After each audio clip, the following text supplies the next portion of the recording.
Hi, I'm Nicky from the Safer Food Group. Today we're going to walk you through the correct and safest way to wash your hands and ultimately reduce cross-contamination within your workplace, kitchen or business. I'm here with my colleague Paul, a chef of 20 plus years and a man that knows how it's done the right way. So Paul, do people wash their hands correctly? Well, Nicky, I think we'd all say yes we do, but there's a big difference between what we do and what's correct. Now let's see what most people would do.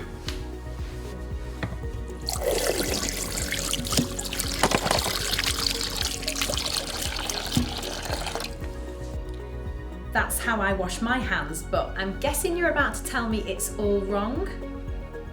Not all wrong, Nicky, but it is missing some really key things. It's easy if I just show you so you can see for yourself the differences.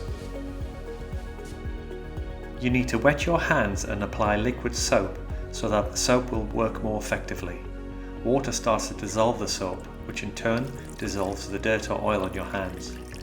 Bacteria generally cannot survive in too high or too low pH. Soap creates this environment which reduces the bacteria. Warmer water causes the soap to dissolve more quickly. It's important to transfer the wet, soapy mixture onto the palms of your hands, as this is the surface that comes into contact with dirt and bacteria most. Make sure you rub it in and cover as much of your palms as possible. Now turn your hands over and coat the back of your hands. Ensuring good coverage will mean you are getting rid of the majority of germs and bacteria. This is a real playground for germs to hide in. The creases and folds between your fingers can often be overlooked, so this stage eliminates this issue. The same goes for the fingertips. Make sure you scrunch your hands into the palms to cover them and get under the nails, ensuring you get rid of all the dirt and germs there. So often overlooked, the same goes for the thumbs. Make sure you clean all the way down to the end, along the base and to the tip. Make sure you rinse off all the soap, dirt, grease and grime so they aren't left behind still coating your hands. And finally, this is possibly the most important step.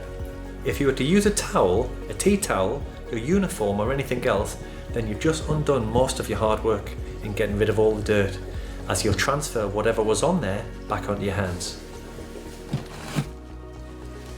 And if you don't dry them, well, if you know about bacteria and how they grow and multiply, they'll love moisture and warmth, so you'll be back to square one.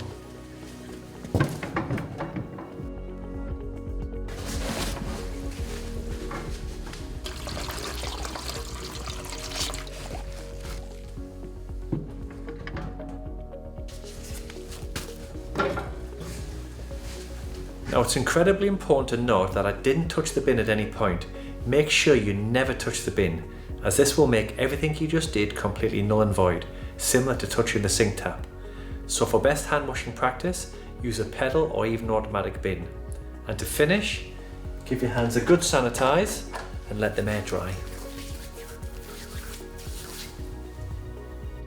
And remember, washing your hands properly and at the right time is the biggest contribution you can make to food safety. So wash your hands before starting work, touching raw food or high risk food. Wash your hands between handling raw food and cooked food. Wash your hands after handling high risk foods such as raw food, anything containing the 14 allergens, visiting the toilet, dealing with rubbish or waste and bins, after coming back into the kitchen for any reason, especially if returning from smoking, coughing or sneezing into your hands, touching your hair or face, handling outer case packaging, handling coins, paper money or credit cards, or even carrying out cleaning jobs or touching containers of cleaning chemicals. Now you know how to wash your hands correctly and when to do so.